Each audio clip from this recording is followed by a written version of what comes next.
Hi, welcome to Bright More Light. My name is Sarah here with the Midwest Writing Center, and I am excited to welcome Lo Whittington to hang out with me today to talk about vulnerability. We're going to have what's probably going to be a really fun conversation, I think I've had fun every time I've hung out with her, so high hopes. After that, we'll talk about what's up at the Midwest Writing Center and then give a 5-minute prompt. Lo, thank you so much for hanging out today. Oh, thanks. This is great. This is fun. So I'm just gonna dive into being real personal. You're relatively new to workshopping, right? In group. Yeah, I'd say so. Well, what do you think? What do you think of as new? Like, I said relatively. well, here's the thing. Like, I mean, like new and yeah, like have I had like gone back other times and done stuff consistently? No, this year, but this year is the year where I'm like focused on it. That was my goal for this year. I mean, I've had like smatterings of stuff and I've had good and bad, with that. Like, I think I said to you the other day, I said, it's been like the Goldilocks test. Some, too hard, some too soft, some I'm finding just right. I think that's a general workshop thing. And we're just gonna get straight to the meat and potatoes, I guess. I think that's something that people forget that they can do is give it a Goldilocks, right? Just because this is the available workshop group doesn't mean that it's the right one for you. I tell people a lot of the time, like you need to audition your therapist. Like the first one you find is probably the wrong one for you. And the same goes for workshop groups. Like if you don't Yeah. have good back and forth with the people in it, it's not going to work. Yeah, no, and honestly, I think that people accept that, oh, she's busy now, so she hasn't been with this group for a while, and you can always just say like, yeah, like things got busy for me. I just don't feel like um, I can do it, but I'll keep you in mind, and maybe if I can drop back in later, I'll get in touch. But right now, it's just not working. I mean, so let me give you an example, because like there's like I've had one group that I've had for like since maybe right as COVID started, and then they immediately went to Zoom. And um it was it over time, I there were moments where I felt like it was good, and the other times I felt like I just needed a break, and it was easy just to drop in and out of that group. And then I had another group recently that was, God, it was hard.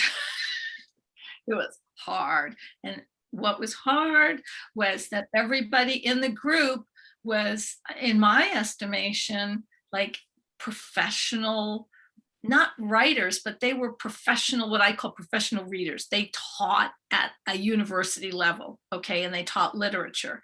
And so, like, I was every time, completely terrified. I had a friend who invited me, and I was kind of flattered, like, wow, thanks. But I really felt like outclassed all the time. Constantly got great feedback and all of that. But I mean, it was like you kind of had to submit something like every 6 weeks, and they were saying, "Oh, like 20 pages." Yeah.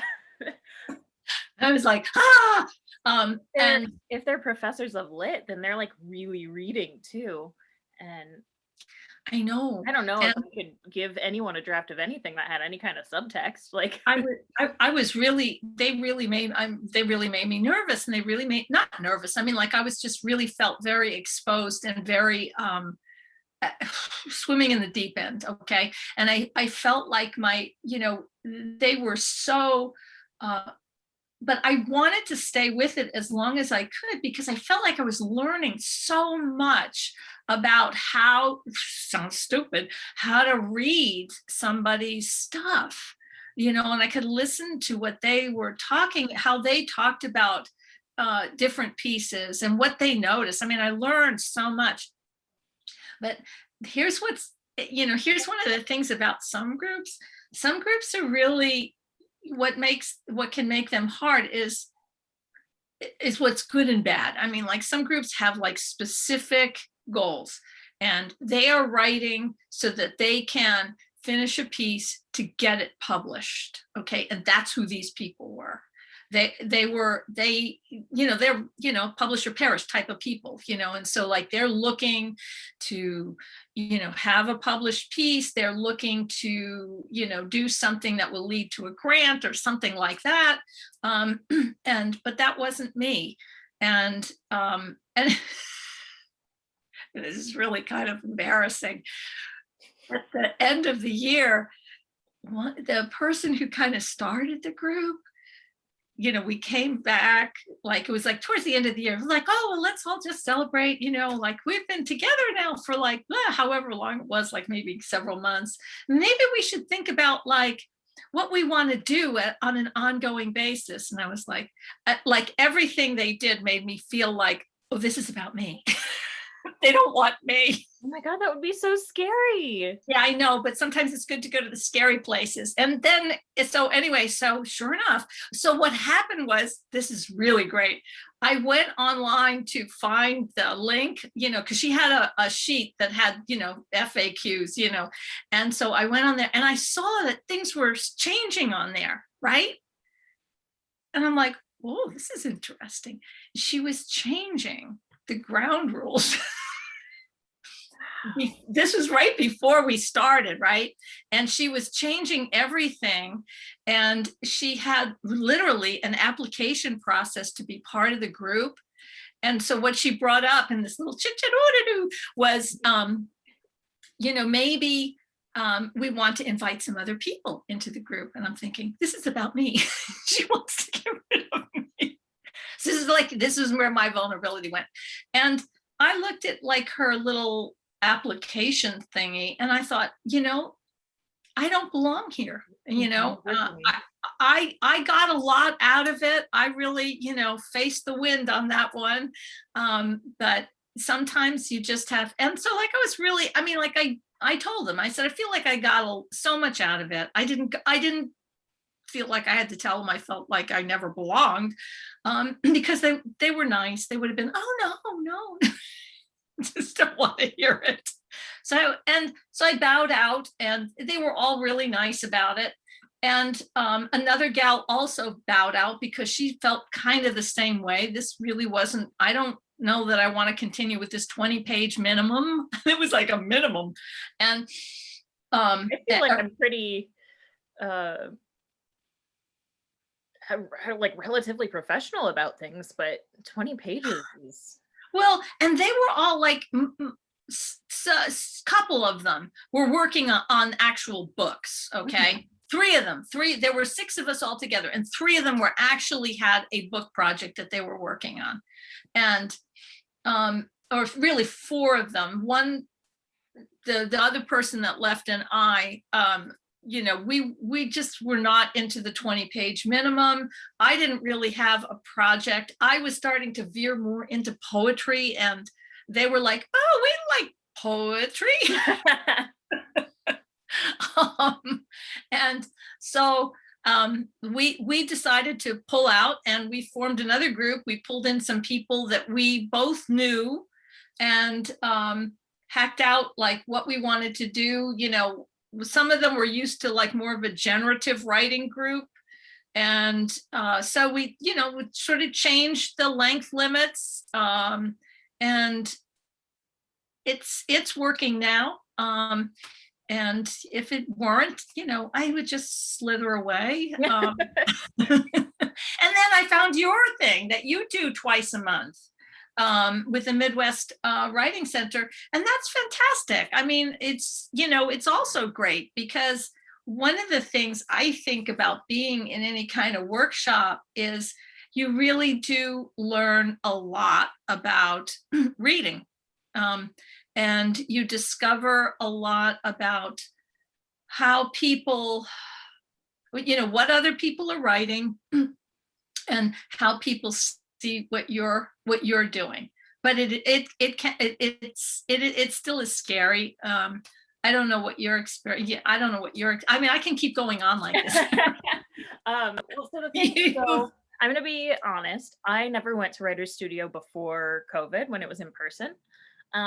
Oh, the what it Lisa Roberts thing? No, Writer Studio, the thing that I run on Okay. the first and third Saturday of the month. I never went to it before COVID. So I don't know how it was before I was running it. I was really, really nervous to start doing that. I volunteered to take it over because in general, I want to be around writers. I want to interact with people who are writing. I want to interact with work that's being made now. But I don't know how it is supposed to run. So what was important to me, if I'm going to be running it, was that it's really low key and really low pressure, because I think, from my experience with myself and with other writers in the world, that pressure is the thing that breaks us. I think it makes us worse artists, but it also makes us much less reliable. And something that I need to get into, something that I need to start doing. I'm going to sidetrack a tiny bit. I'm learning right now a lot about workshop, about different methods of workshopping, about different like systems for workshopping, about different ways of setting ground rules, etc. Oh, good. Yeah. Something you said about that group that you're no longer part of really threw me off. I've never heard of a workshop where someone runs it, where there's like someone in charge. That blows me away. Well, yes. Here's, and I mean, and you know, if I were to say, oh, well, this is Suzanne, this is so-and-so's workshop, this is so-and-so's workshop, I think she would have said, no, it's all of ours. And I'm in another workshop on Saturdays where it just feels like it's somebody's workshop. And you know, if you said that, and I want to say though, I mean, like that the way you do it, I do feel like it is important to, I mean, I'm anxious to hear more about what you've been learning about setting up workshops. So it does seem to me that it is important to set some ground rules, in terms of, what, how long a submission has to be, if that's a requirement, how often people in the group are expected, especially if it's a fixed group of people, like, who's in it, how we decide who's in it and who's not, what, how often people you would like them to submit, what kind of genre that you have, all of those things. And then importantly, what I find sometimes frustrating is like, how are we going to evaluate the work, or like look at not evaluate it, but how are we going to talk about it? Evaluate, it's fine. and some people want to just be a free-flowing conversation. I don't like that, because I feel like there are people who are not assertive, and they get edged out. Totally. That's like, if you came to me and you said, Sarah, you're really running this like Sarah's workshop, that would really startle me. And no, it's hypothetical. No, what I wanted to say is that the way you do it, with the Midwest Writing Center is, I think, great, because you act kind of like as a moderator. That's what I was going to say. My hope is, absolutely. And that you need that, because people, I mean, more than anything, I think it should really be everything agreed upon by the group. And since we have, maybe a different group every time, then it changes. But what I've found is that people are too polite in some situations and like maybe need to be called on to speak. But otherwise, if one person's making the decision, then it's not really a workshop. It's like a class. Yeah, well, and what was really interesting in that other one with the application and everything is one of the things, well, anyway, it was just like, I'm not going to.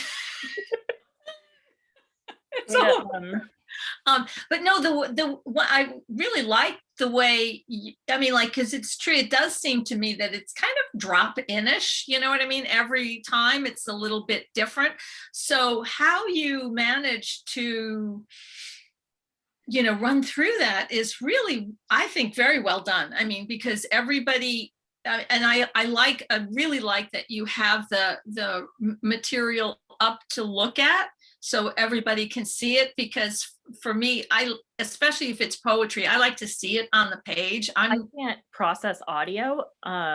So I couldn't, like, if you read to me, I will have no idea what's going on. Right. I agree. I don't engage with it the same way too. So, I mean, that's like, I'm really interested in spoken word poetry, but Oh, I I, just need to see the person performing it. Like, podcasts, I can't get into, but if they do like a video of the podcast, I can watch them talk to each other. I don't know what it is, but really? um, So like you couldn't just put on your headphones and take a walk and listen to this? Oh. I I would just be spacing out. Yeah. Well, when it comes to like thinking about workshopping a piece of writing, I really kind of do need. I like to be able to see it. Like, wait a minute, I know I heard something that was. Wait a minute, can we go back and look at that? I really need. I really need to see that. Um, um, and so the way you you do a great job. I mean, I just showed up one day. And I think I even felt bold enough to share something right from the get-go, which I think was kind of nervy of me. Did I that time? I know I did the last I time I think was so. I there. think you've shared twice, and I think you've been twice. Yeah, yeah, yeah. I love this, by the way. If you just want to hang out with me and pay me compliments all the time, uh, that's what I would like from life. But good, Okay. good. That makes me feel really good because what use is it to have a group if you can't be vulnerable, right? Uh, I remember why we're here.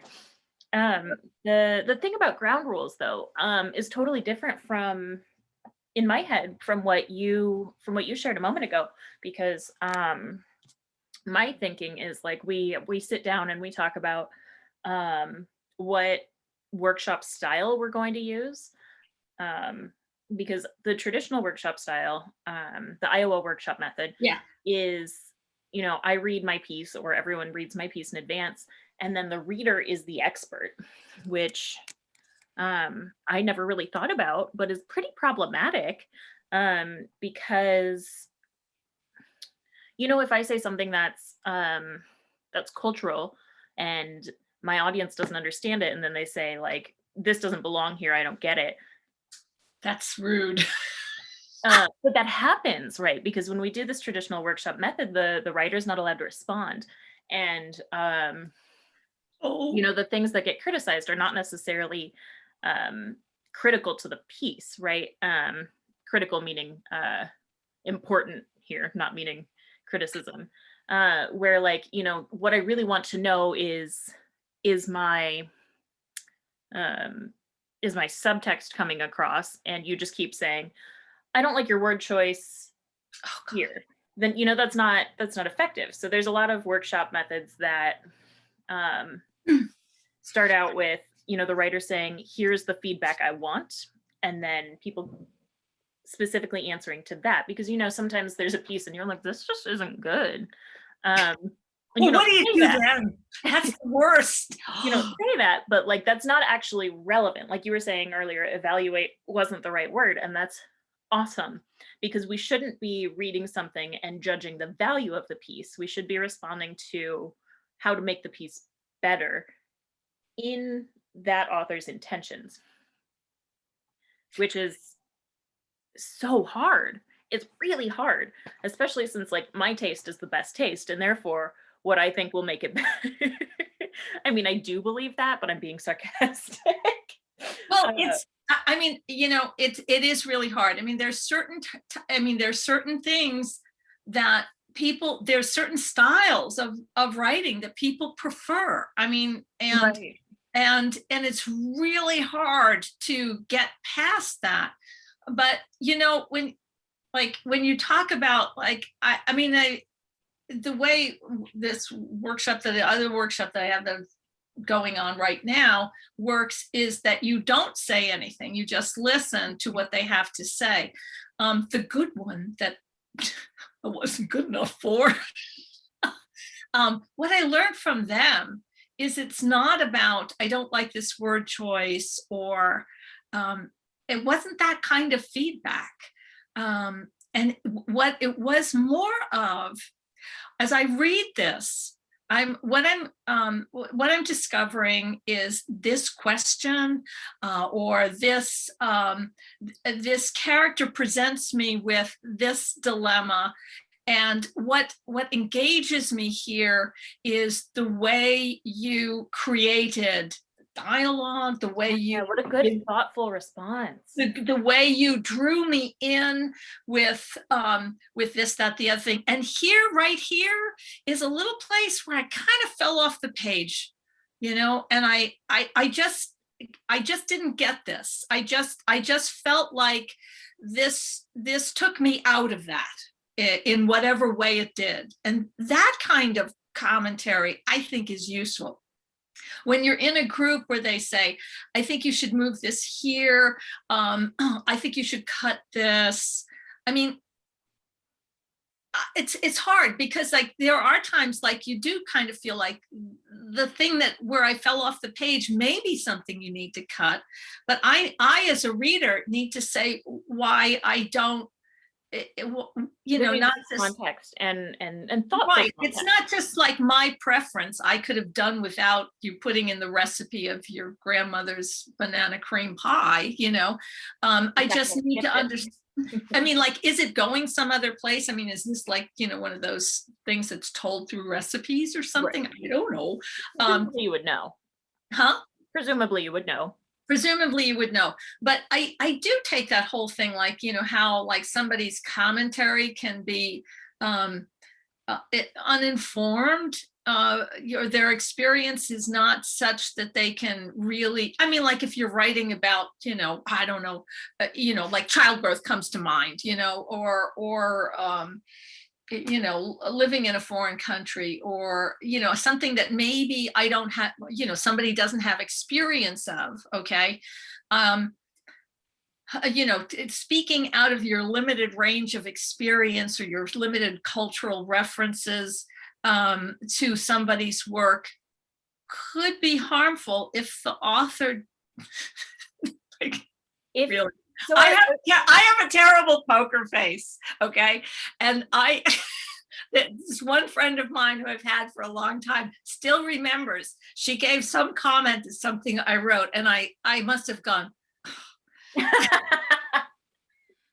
it was like, I'm not doing that. I mean, that's, like, so one of the good things about a workshop is when somebody tells you something that in your, try to control your face, but that you want to go, what? Well, so that's another thing, not a lot of people are secure enough in their writing. Yeah. And our egos are so entangled in our writing. I think that's true of all art, but with writing in particular, words are very specific, where like images are less specific. And our egos are really, really tied up in them. So if we get criticism that we say, or sorry, that we understand to be negative, right? Yep. Like saying that I would change X doesn't mean X is bad, but what I hear is I did it wrong. I think that's something that makes us, I don't know, build walls, makes us less able to be vulnerable. I think that I'm less likely to be vulnerable if I'm a total jerk and I'm totally honest. If I don't respect the person giving that advice, or I think they're not as good at writing, which is unfair, because you can be an excellent reader and not a great writer. And again, like that's all perspective. Like I can't say you're bad because you're not my style, but I will probably think it.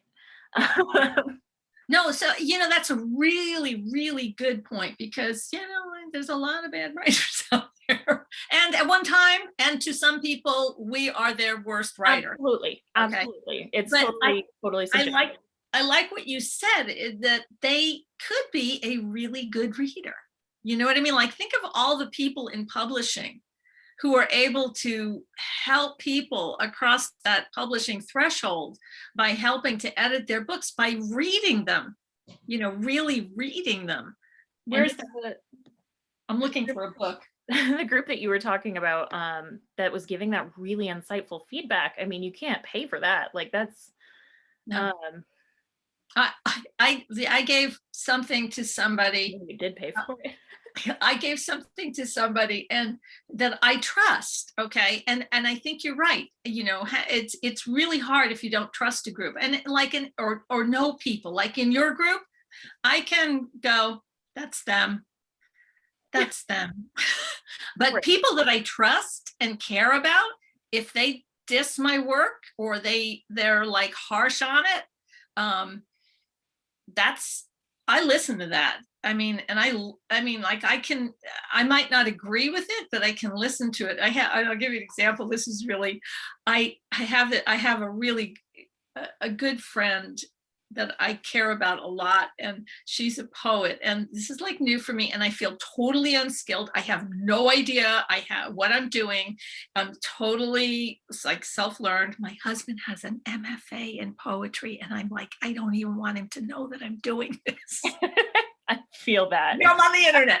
Anyway, so I this one friend. My spouse doesn't watch this. Why would I'm talking like this? So I have this one friend and I sent her 3 of my poems and she cited one that she really liked a lot, which the one she picked sort of surprised me. And her comment was very generous because I said, I just don't know what I'm doing. And she said, but you are writing this stuff and it is good.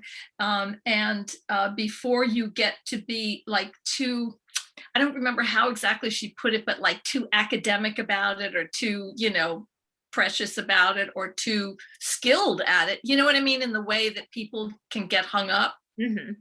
She said, she offered me one suggestion. And I love this suggestion. It was, and like, it's the wrong person. It's spoken by the wrong person in the wrong way could have been devastating. But she said, you should probably go on a diet of adjectives. And I You said thought, that to me, and it's my favorite thing to like read for now. I know. For And myself.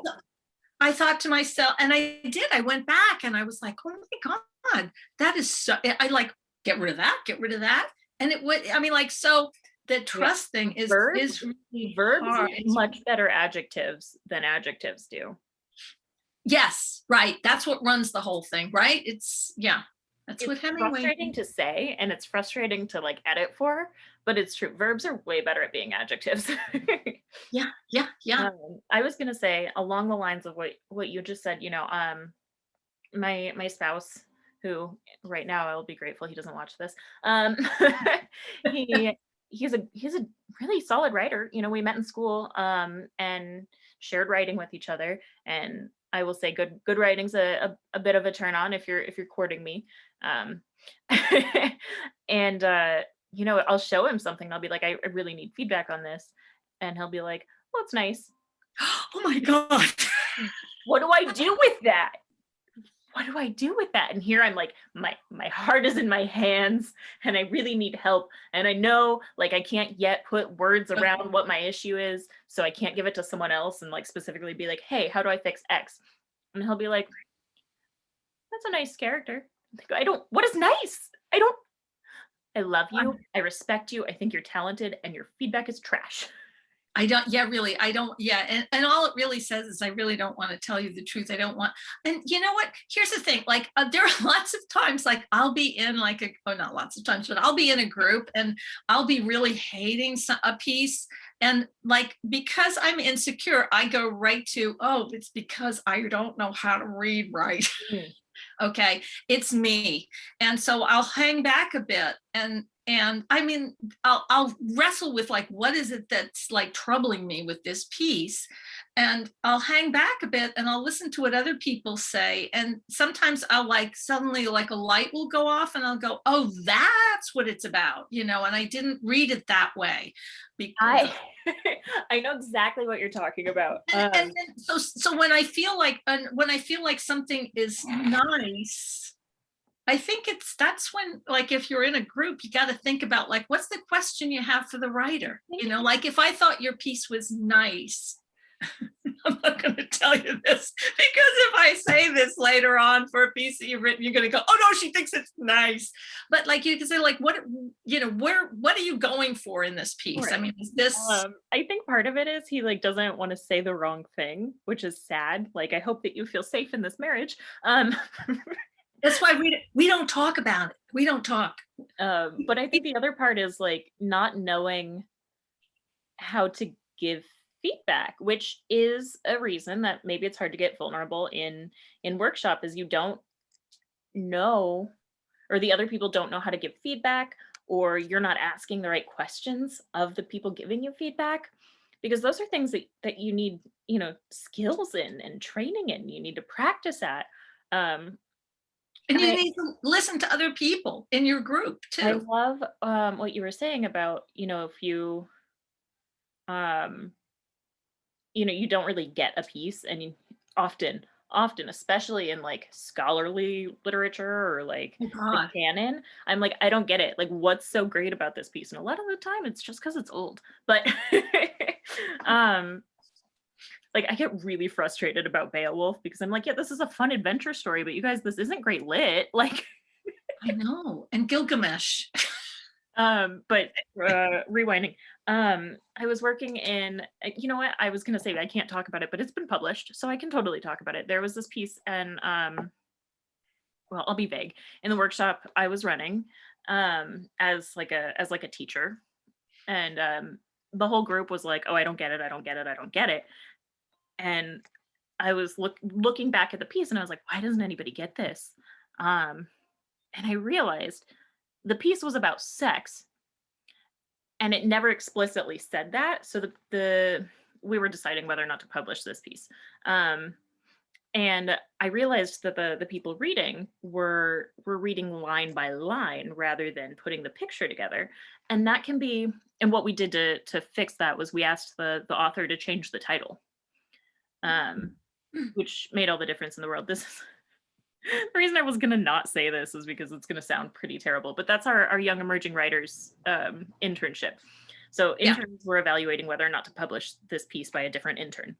Yeah. Yeah. And um, These yeah, are hard.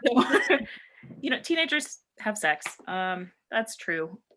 Um, and people just didn't realize what was happening in the piece. It was about car sex, and they were looking at one line at a time. They were like, okay, cup holder, okay, seats. So what? And I was like, okay, but big picture though, like let's back up. What's happening in this piece? Yeah, right. People I'm be like the cup holder. right.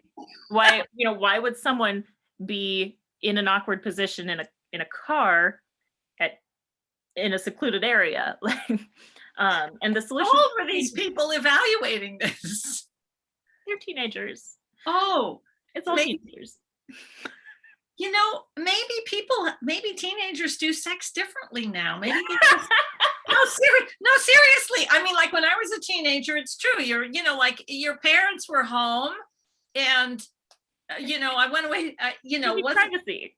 yeah, you didn't right, exactly. If there wasn't a car, there wasn't happening. But it's funny because when I went away to college, there were a lot of kids from New York City, and they were like, their first like sexual experience was like in their parents' bedroom. And I'm like, oh my God, because their parents were all at work. Yeah, and they don't have cars. Yeah, exactly. Can't do it on a subway. I'm sure you can. You can. I not from experience, but like I've heard. Yeah. So the moment where you get a piece doesn't really depend on the quality of the piece, but Right. like how much you're seeing of it at a time. Right. Which sometimes I have tunnel vision, and I just can't get the big picture of a piece, so I get it. Yeah. And so I love that you like hang back before giving feedback. And when I do that, when I don't get a piece, I try to just keep rereading it. I think sitting on a piece like with your I'm blushing. Um I said the sex word and now I'll never come back. Uh I think with that big fancy group you were in, having time to sit on a piece makes a big difference, and having time to dedicate to a piece makes a big difference. Um, so with um, with our, we read on and give feedback on the spot. So there's not a lot of time to sit with a piece. And, we True. all have lives, we've got jobs or kids or I just sit here all day and Right, but even still, in the workshop that you do, what's what's good for somebody's reading skills, and their workshop skills, if you will, is that they have to be listening for something that jumps out at them. They don't have to get the whole thing, right. and you just have to enter the piece somehow, and which is, I think, like, I think for people who are still trying to develop their own voice, they don't need a lot of critical, da, da, Yeah. da, but like hearing their own piece out loud. When I taught kids, okay, and I taught them writing. And one of the things that was really powerful was having them read their own writing to me. And and I would say, okay, right here, or in some cases I would read it to them so that they could hear it. And I don't know, I mean, just being able to hear your own writing is important. And also, when you're listening to something like that, you have to think about, like, where is it that I'm hooked? Where is it that, as a friend of mine says, I'm starting to lean into this? And where is it that I sit back with that, like, what sort of feeling? And I mean, and that's not critical. It's just, you had me here. This is what I used to even say to kids. It's like, you had me right here. Let me read this back to you, where you wrote this. And then you went here, and I wondered why. I just wondered why. I mean, like, that's like a really bad piece of writing, because that's mostly what you deal with when you're dealing with 13, 12-year-olds. You're not wrong, but I remember, being in elementary school and being like, I'm so talented. Um, and I And actually then finding out. Yeah. in I don't know, true to form Sarah, during journal time in, I want to say, like, fourth grade. Elementary school is all the same. I Right, don't right. know how old I was. Instead of journaling, I would write a story, like an ongoing story. It's your Uh, journal.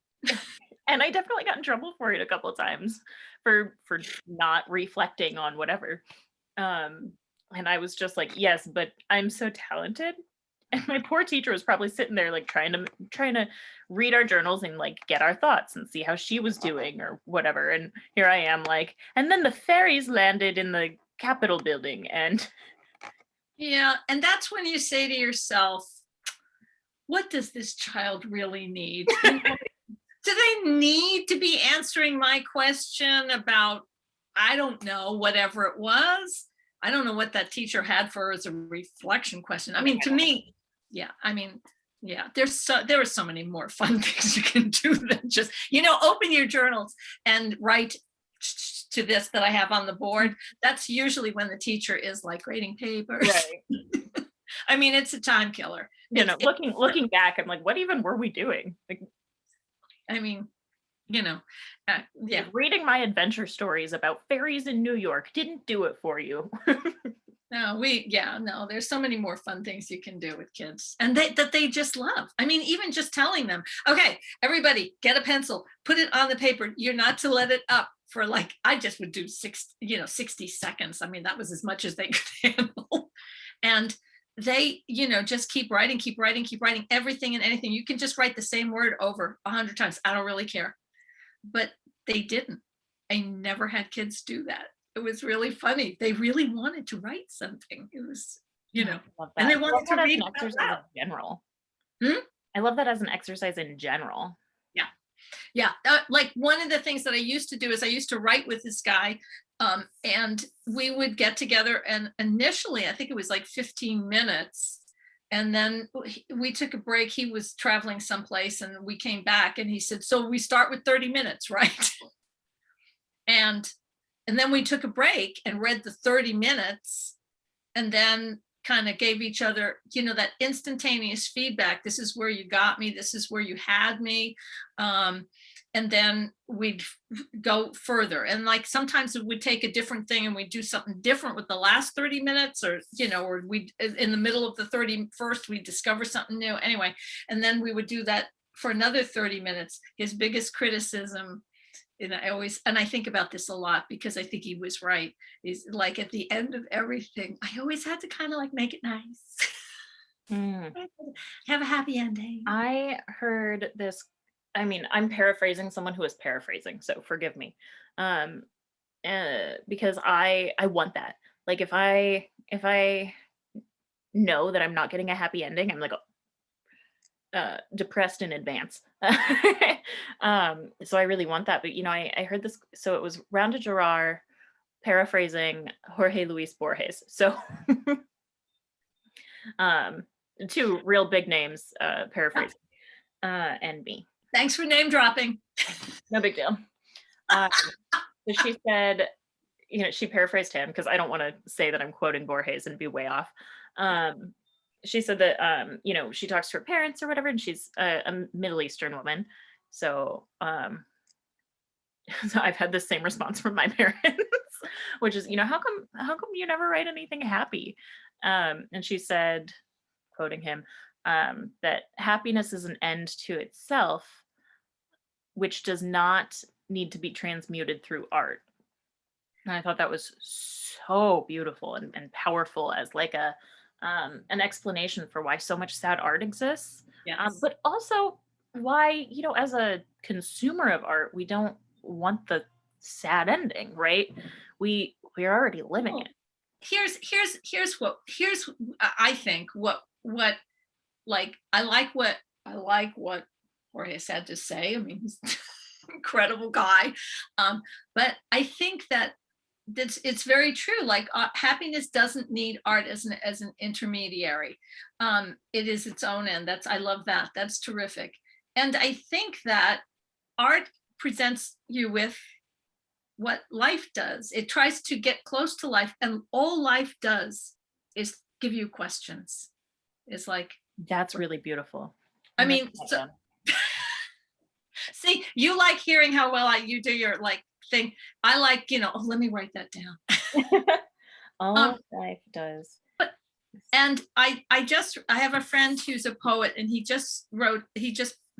puts his poetry on Facebook, and he's a really good poet. He's a published poet. He's had a couple of books out this year. And anyway, he had couple out this year. He like COVID. That's all he did.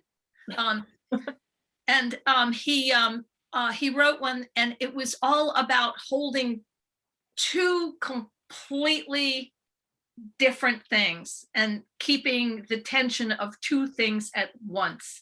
And if we go to like what my friend Joe called putting the pretty bow on it, it's just like, there's a pretty bow now, get rid of this and just put the bow on it. So it's keeping that tension and maybe moving it around so that it doesn't look quite the same, but it's still, there's a tension there. And that's how we recognize something that's lifelike. Am I wrong? Oh, absolutely. I mean, no, you're not wrong. I absolutely agree with you. Absolutely, you're wrong. Love hearing that, Sarah. And I think you touched on something maybe accidentally really important, which is that, when we ask questions in workshop, we're hitting on something really real.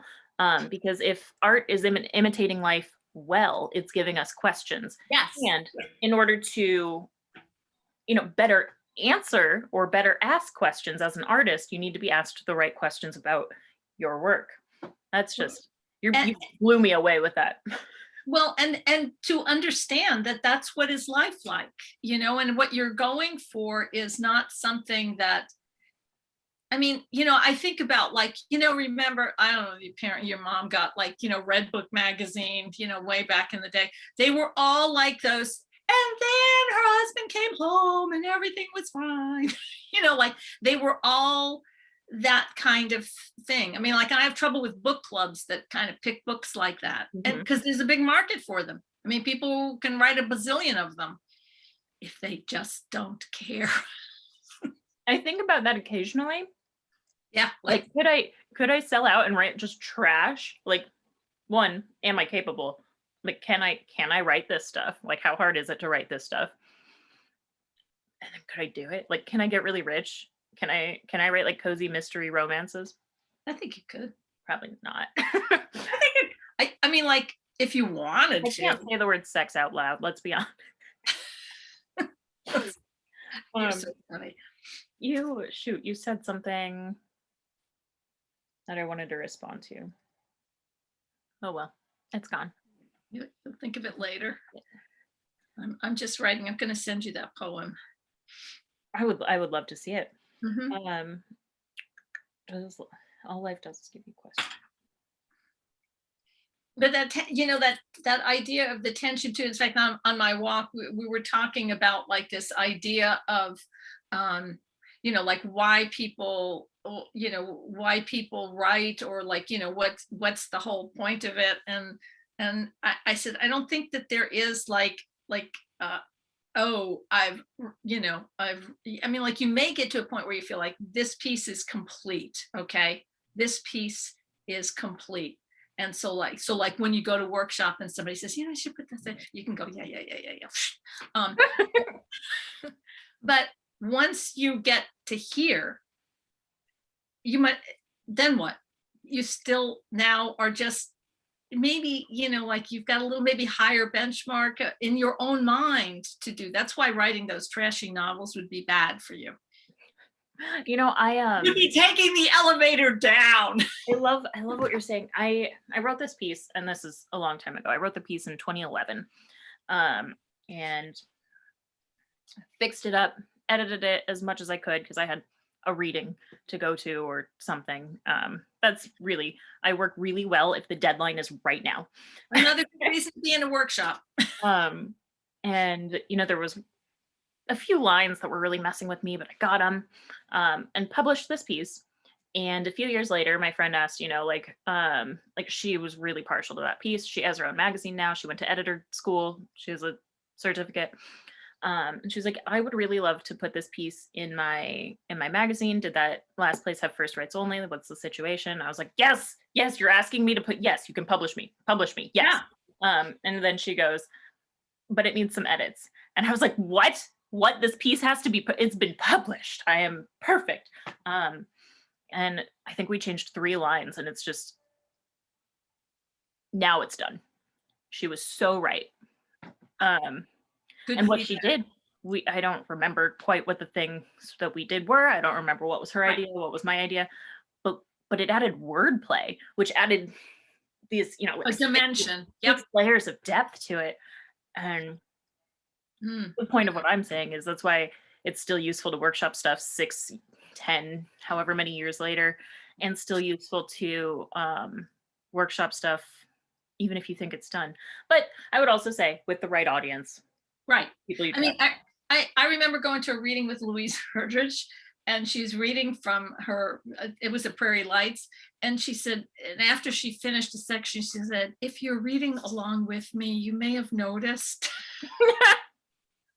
it did not sound the same as what you saw on the page. She said, and apparently I would imagine that's so. I mean, you can always look at something and say, and want to change something small. I think after I think a piece is finished, it takes me about a week to no longer like it. I've just seen it too many times. Yeah. You got to give it a rest, put it in a bottle and bring it up later if you feel like it's not finished. So put it in a bottle. Honestly, I took this class. Wait a minute. Wait, I got to get it. Hold on. Was it, oh God, what is their name? Was it Nora Claire Miller? Yep. Oh remember my God. She had to get a bottle, and I don't even remember what's in here anymore. Oh, I love that. I didn't take that class, but I interviewed them about it, and very, very recently had this epiphany after a friend had a typo. And I've maybe told you this before, but a friend had a typo when giving me advice on a piece that I wrote, and he said, break it. And so I thought of Nora Claire Miller, and I was like, I'll break it. And it's a totally different piece now, and I like it. I like this piece. Well, I think it was her workshop too that had doing something in reverse. Mm-hmm. doing something, like just reversing the whole order of the poem.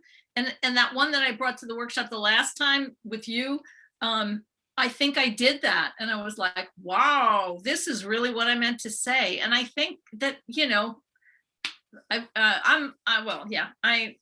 anything about revision is always helpful to me, because it's easy to get stuck. I wish I'd taken that class because of how much it's helped me just from sending them 10 questions in an email, and now I'm just better for it.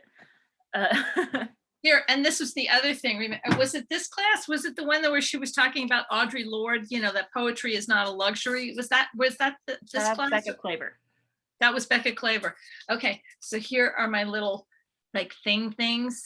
Okay, and so, okay, can you read that? Oh, sorry. Shovel the driveway in early morning. Line up all the snowflakes in chronological order until spring 2019. Then start it. Okay, I love that. Put these in the windshields of cars. I love it so much. So it's just like, and I made a Hanukkah present for somebody of this, and I had guerrilla art.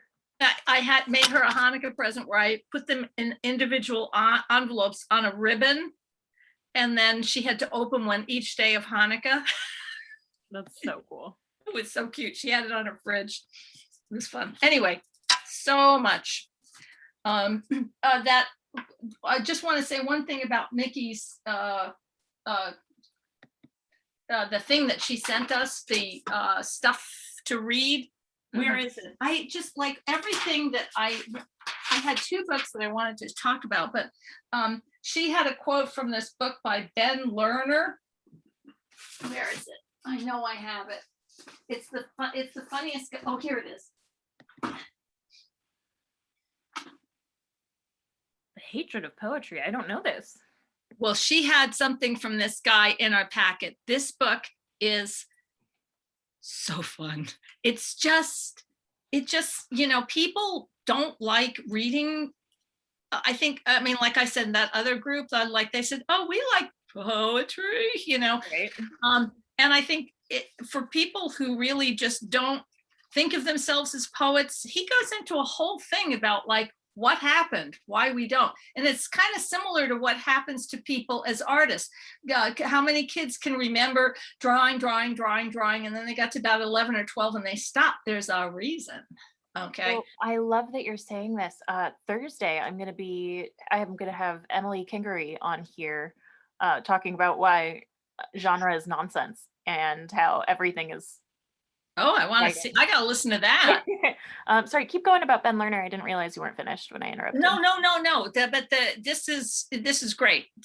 I mean, if you're somebody who, when you're in a workshop and you go, oh my God, anything but poetry, please don't make me have to listen to somebody's poetry. This can really help. I mean, because he doesn't, I think, and I experienced that too. I sometimes I go, why is this poetry? I really do. Poetry is poetry when the writer says it's poetry, I guess. And so that's awful freeing. But this book is it really just, lowers your anxiety about having to respond in a workshop to poetry. This book is really, really good. I put it in the comments of our video. There's my book promo. I don't have the other book that I'm recommending these days handy. Is that the Saunders one? Oh God, yes, that's the one. I ordered it. I'm so excited to receive it. I was going to wait until I finished the book I'm reading before I allowed myself a new one, and then tricky me, because I'm very selfish, I was like, but it'll come but it'll come when I'm finished, and then I'd have to wait. I know. And then, yes, I know. So yeah, no, it is really, really a good read. And the thing that I liked about it was it taught me a lot about how to read something. And he has a couple of exercises that you can do, and he's extremely generous. I mean, he ends the book by saying, I want you to think of everything in this book. Okay.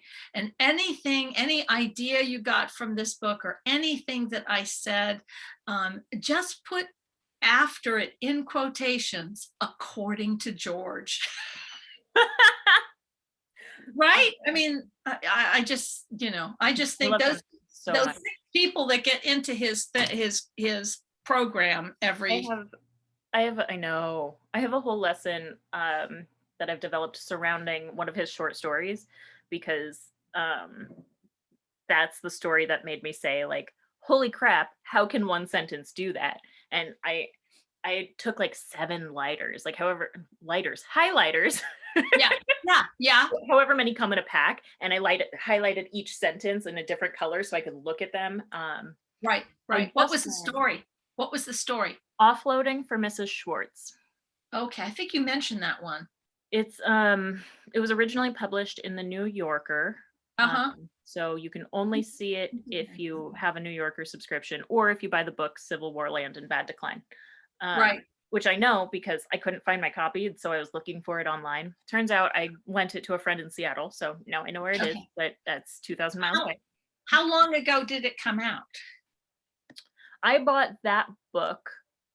I don't know when the story came Well, I out. can find out, because, Lots of like, them did.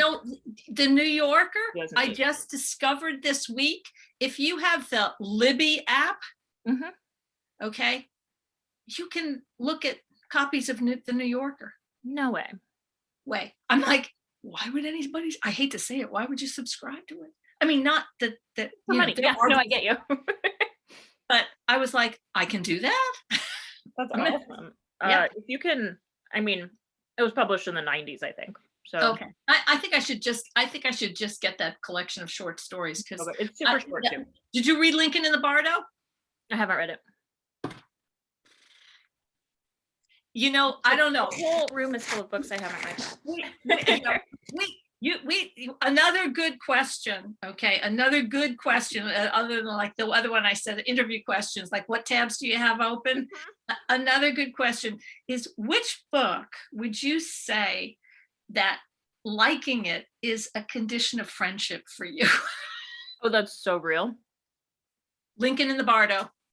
I'm gonna move that up on my priority list. Yep. Yeah, that it just blew my mind. I mean, and I generally don't like Man Booker Prize winners. I mean, sometimes I go, really? They're I just, have a real problem with Pulitzer winners, so I'm oh, really? with you.